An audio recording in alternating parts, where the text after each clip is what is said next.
Knowing you're going home soon with a new puppy or a dog is such an exciting time, but how do you know you're picking the right puppy for you?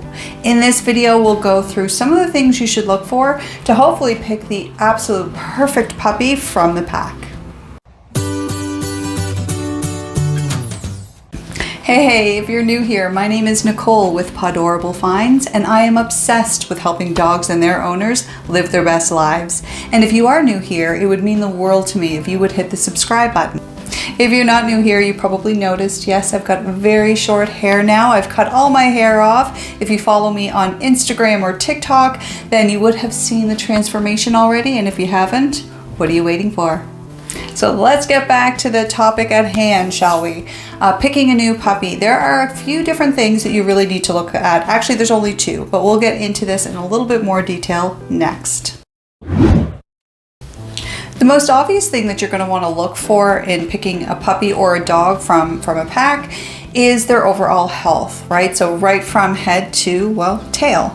So starting from the head, definitely you want to look at the dog's eyes, make sure that they're clear. Their nose may, it's okay if there's a little drip there. If it's clear liquid that's coming, that's fine. That's perfectly normal. But you might want to take a look to make sure that it isn't colored, like if it's white or yellowish.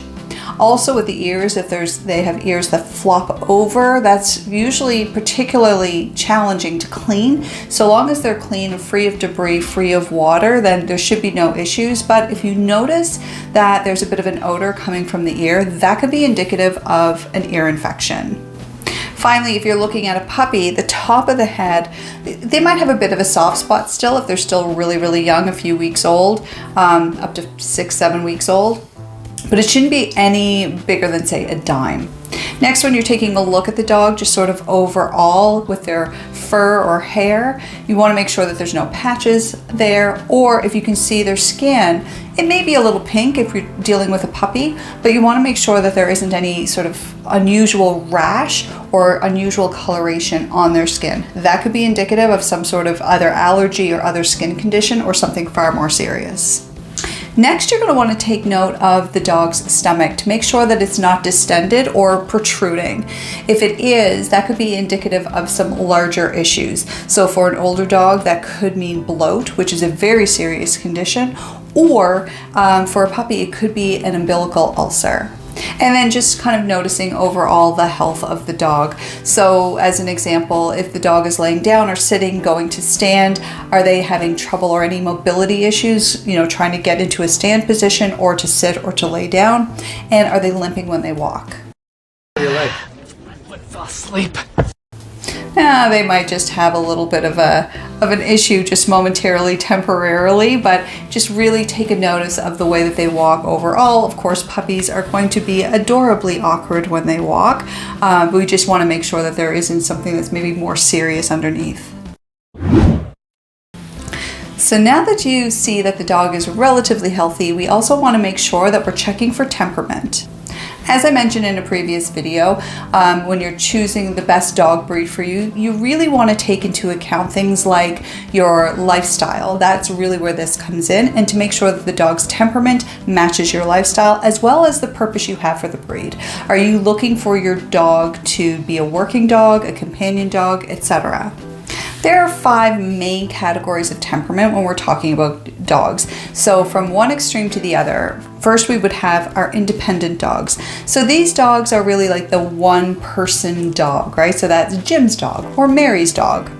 The independent dog, although they are the one-person dog, they'll tolerate other people and maybe other animals, but they're really not going to be warm, cuddly, and fuzzy with everybody who walks through the door. These dogs are perfect, however, if you have a purpose in mind for the dog, if they are going to be working. So police dogs would be a perfect example of that, as well as, say, herding dogs, hunting dogs, because they can think for and like to think for themselves.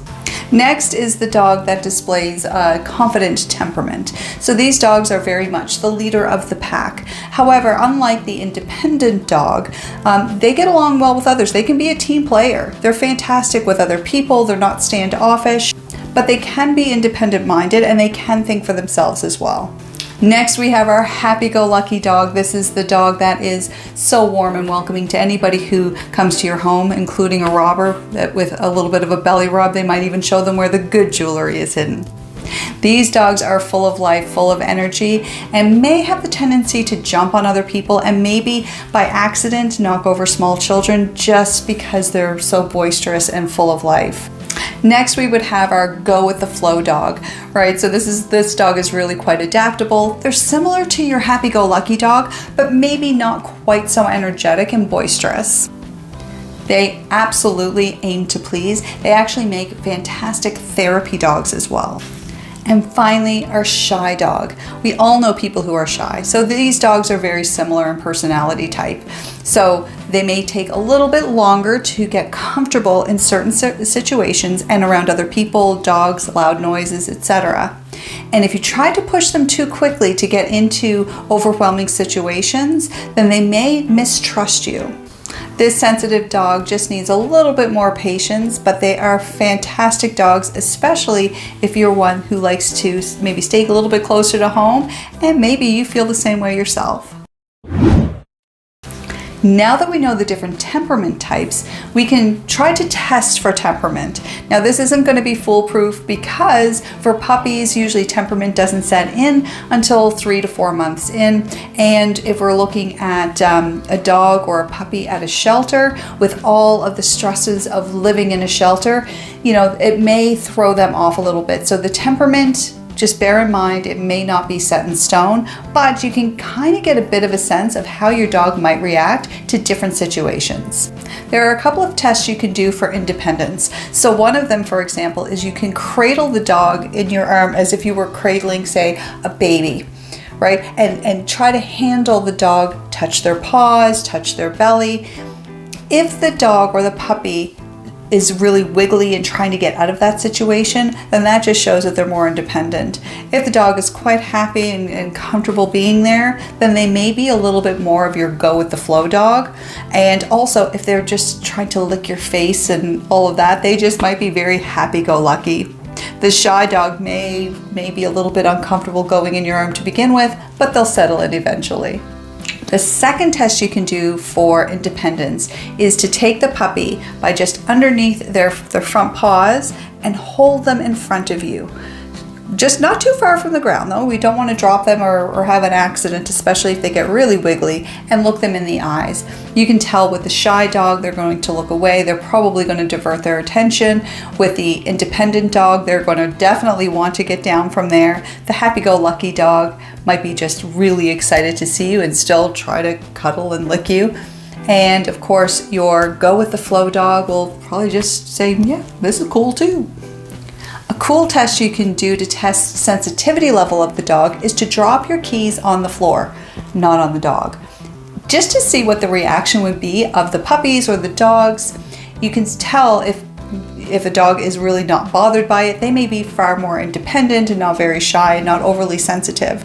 Your shy dog or very sensitive dog may cower and run away from it.